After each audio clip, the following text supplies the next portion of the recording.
America సంబంధించిలో కమలా Harris అటా ఇటా అనుకున్నది. కమలా హ్యారిస్ ట్రంప్ మధ్యన ఒక డిబేట్ జరిగింది. ఇద్దరు వైస్ ప్రెసిడెంట్ క్యాండిడేట్ మధ్య డిబేట్ జరిగింది.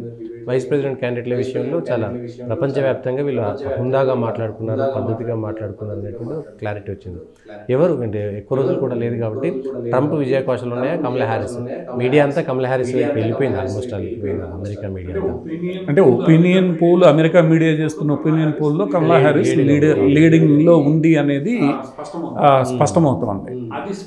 అది స్పష్టమవుతోంది కాబట్టి ఈ మొత్తం అధ్యక్ష ఎన్నికల్లో రెండు కీలక అంశాలు ప్రధానంగా చర్చలో ఉన్నాయి. ఒకటి ఇమిగ్రేషన్. ఇది ట్రంప్ పెట్ సబ్జెక్ట్. ట్రంప్ ప్రతిసారి ఇమిగ్రేషన్ గురించి మాట్లాడుతారు. రెండో కీలక అంశం అమెరికాలో ఈరోజు చర్చనీయాంశంగా ఉంది అబార్షన్, గర్భస్రావానికి సంబంధించిన మహిళల హక్కులు. ఎందుకంటే ఈమె మహిళ కాబట్టి దాన్ని పదే పదే లేవనెత్తుంది. దాని కారణంగా కమలా హ్యారిస్కు లీడు వస్తోంది మహిళల్లో అన్నది అమెరికన్ మీడియా కానీ అక్కడ రాజకీయ వ్యవహారాలను విశ్లేషించే వాళ్ళు చెప్తున్నారు. ఇది అర్థం చేసుకుని కాబోలు ట్రంప్ తన భార్య చేత ఒక ప్రకటన ఇప్పించాడు గత వారం. ఏమని ప్రకటన ఇప్పించా అంటే, మహిళలకి వాళ్ళ శరీరం మీద, అవయవాల మీద వాళ్ళకే హక్కులు ఉండాలి. గర్భస్రావం అనేది మహిళ నిర్ణయించుకోగలగాలి. నేను దానికే మద్దతు పలుకుతాను. నా భర్త కూడా ఈ విషయాన్ని అర్థం చేసుకుంటాడని నేను అనుకుంటున్నాను అని ఆమె ఒక ట్వీట్ చేసింది. ఆమె ఆ ట్వీట్ చేయంగానే మహిళ భార్య ట్వీట్ చేసింది కదా, ట్రంప్ కూడా ఈ విషయంలో నెమ్మదిగా ఆయన తగ్గుతాడు అన్న భావన ఒకటి అమెరికన్ ప్రజల్లో పంపించే ప్రయత్నం జరిగిందని డెమోక్రాట్లు, మిగతా ట్రంప్ వ్యతిరేకులంతా విమర్శించడం ప్రారంభించారు. సో ఈ అబార్షన్కి సంబంధించి ఏదైతే చర్చ జరుగుతోందో, ఎందుకంటే అపోనెంట్ మహిళ కాబట్టి భార్య చేత ఆయన ట్వీట్ చేయించాడు.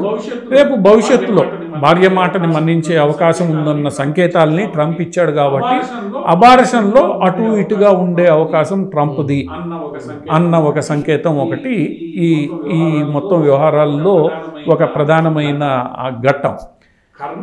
కర్మ ఏమిటంటే భారతదేశంలో, అంటే భారతదేశం వీళ్ళందరూ చాలా సాంప్రదాయ దేశం అంటారు. ఆ భారతదేశంలో గర్భస్రావం చేయించుకోవాలా లేదా అన్న హక్కు పూర్తిగా మహిళకే ఉంటుంది.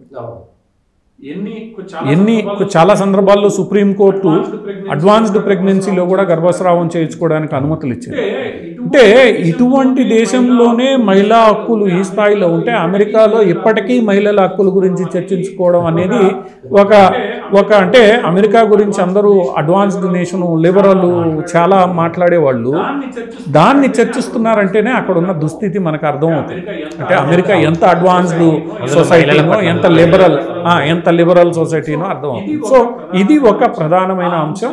ఆ అంశంలో కమలా హ్యారిస్ స్కోర్ చేస్తోందని ట్రంప్ ఇలాంటి ఎత్తుగడ వేశాడు. నేను తగ్గుతానని సూచించే ప్రయత్నం చేశాడు కాబట్టి ఆ అంశాన్ని ట్రంప్ బ్యాలెన్స్ చేసే ప్రయత్నం చేశాడు అనేది అక్కడ వస్తున్న ఇది. రెండవది ఇమిగ్రేషన్లో మొట్టమొదట ట్రంప్ చాలా కఠినంగా వ్యవహరించడం ప్రారంభించాడు. ఈ ఎన్నికల క్యాంపెయిన్ మొదలయ్యే సమయంలో 3 నెలల క్రితం ఒక ఇష్యూని పట్టుకొని డెమోక్రాట్లు ట్రంప్ మీద దాడి చేయడం ప్రారంభించారు. ఒక ఇష్యూ ఏంటంటే, భర్తకి గ్రీన్ కార్డు ఉంటుంది లేదా భర్త సిటిజన్ అవుతాడు.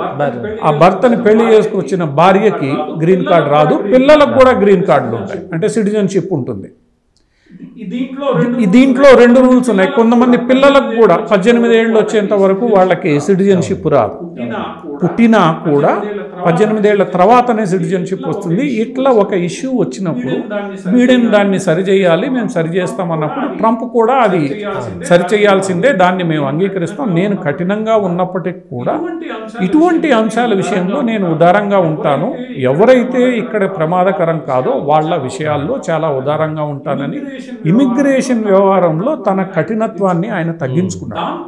దాంతో వీళ్ళు అబార్షన్ అనే ఇష్యూని, ఎందుకంటే ఈమె మహిళ కాబట్టి మహిళా ఓటర్లను ఆకట్టుకునే ప్రయత్నం చేస్తోంది కాబట్టి దాన్ని కూడా ఈరోజు ట్రంప్ ఎదుర్కొనే ప్రయత్నం చేశాడు. దీంతో ఈరోజు ఇద్దరి మధ్యలో కొంతకాలం మధ్యలో ఒక గత వారం 10 రోజుల్లో కమలా హ్యారిస్ లీడ్ తీసుకున్నప్పటికీ కూడా ఎప్పటికప్పుడు ట్రంప్ మార్చుకుంటున్న వైఖరి ఏదైతే ఉందో హోరాహోరీ పోరు అక్కడ జరుగుతోంది అనేది ఈరోజు వాస్తవం. ఇంకా కరెక్ట్గా నెల రోజులు ఉంది అధ్యక్ష ఎన్నికలు జరగడానికి. ఇప్పటికే అమెరికా అధ్యక్ష ఎన్నికల ప్రక్రియ ప్రారంభమైంది. ఎందుకంటే చాలా ముందు నుంచే ఓటర్లు ఓటు వేయవచ్చు. అక్కడ పోస్టల్ బ్యాలెట్లు కానీ అడ్వాన్స్డ్ ఓటింగ్ కానీ ఆల్రెడీ మొదలైపోయింది. ఓట్లు పడుతున్నాయి. పూర్తి స్థాయి ఎన్నిక నవంబర్లో జరుగుతుంది కాబట్టి. సో ఈ పరిస్థితుల్లో చాలా టఫ్ ఫైట్ వీళ్ళిద్దరి మధ్యలో నడుస్తోంది. ఆ టఫ్ ఫైట్ ఏ దిశగా వెళ్తుంది అంటే ఈ ప్రధాన అంశాలతో పాటు ఇంకా చాలా అంశాలు. మొన్న కూడా ఆయన మాట్లాడుతూ ఇరాన్ న్యూక్లియర్ బీడెన్ నుండి ఇరాన్ న్యూక్లియర్ ఇన్స్టాలేషన్స్ మీద ఇజ్రాయెల్ దాడి చేస్తే మేము ఒప్పుకోమన్నాడు. ట్రంప్ ఏమో ఎందుకు ఒప్పుకోకూడదు, నేనైతే వేసేయండి అని చెప్తానని బహిరంగంగానే చెప్పాడు. సో ఇటువంటి విషయాల్లో కొంత వీళ్ళిద్దరికీ డిఫరెన్సెస్ ఉన్నాయి. ట్రంప్ కఠిన వైఖరిలో అవలంబిస్తాడనేది అందుకే ఆయనకి మద్దతు పెరిగింది ఆ రోజు అధ్యక్షుడు కావడానికి అనే విషయం వీళ్ళందరికీ తెలుసు. దాంతో ఇది ఒక రకంగా కమలా హ్యారిస్కు పరీక్ష అయిపోయింది. ఒక పక్క ఇజ్రాయెల్ మాట వినదు, బాంబులు వేస్తూనే ఉంది, చంపుతూనే ఉంది. ఈమె వెనక ఉన్నది ఈ సోకాల్డ్ లిబరల్స్. కానీ నువ్వు దేశ ఉపాధ్యక్షురాలివి. దేశం ఒక పాలసీ గత 50 సంవత్సరాలుగా ఫాలో అవుతున్న వేళ నువ్వు ఆ పాలసీని మార్చలేవు. ఒకవేళ మారిస్తే ఈరోజు అధ్యక్ష ఎన్నికలు పూర్తిగా కోల్పోతావు. ఎందుకంటే అమెరికాలో ఇజ్రాయెల్కున్న మద్దతు పాలస్తీనాకు ఉండదు. సో ఇది ఒక రకంగా కమలా హ్యారిస్కు ఏదైతే ఇజ్రాయెల్, అందుకనే బైడెన్ కానీ కమలా హ్యారిస్ కానీ ఎంత త్వరగా సీజ్ ఫైర్ జరిగితే అంత మంచిది, రేపు అయిపోతుంది ఎల్లుండి అయిపోతుంది అని చెప్తున్నారు. కానీ అక్కడ ఇజ్రాయెల్ ప్రధానమంత్రి కూడా విషయాన్ని అర్థం చేసుకుని వాడేం తగ్గట్లేదు. ఒకవైపు గల్ఫ్ దేశాలు మౌనంగా మద్దతిస్తున్నాయి, రెండో వైపు అమెరికాలో ఉన్న పరిస్థితి అతనికి తెలుసు కాబట్టి అతను తగ్గట్లేదు. ఇది ఒక రకంగా చూస్తే డెమోక్రాట్లకి ఒక ఇబ్బందికరమైన పరిస్థితుల తయారైంది. రేపు ఇరాన్ కానీ ప్రత్యక్ష యుద్ధానికి దిగితే చచ్చినట్లు అమెరికా యుద్ధంలో పాల్గొనాల్సి వస్తుంది. సో ఎవరైతే సోకాల్డ్ లిబరల్స్ వీళ్ళు కమలా హ్యారిస్ వెనకాల నిలబడుతున్నారో వాళ్ళు ఏం చేయాలనో తెలియని పరిస్థితి, కమలా హ్యారిస్ని ఎలా డిఫెండ్ చేసుకోవాలనో తెలియని పరిస్థితి. సో ఒక రకంగా కమలా హ్యారిస్ ఎన్నిక త్వరగా అయిపోతే మంచిది అన్న భావనలో కూడా ఆమె ఉన్నట్లు మనకు తెలుస్తుంది. సో ఇలాంటి అంశాలు ఈరోజు అక్కడ అమెరికా అధ్యక్ష ఎన్నికని ప్రభావితం చేస్తున్నాయి.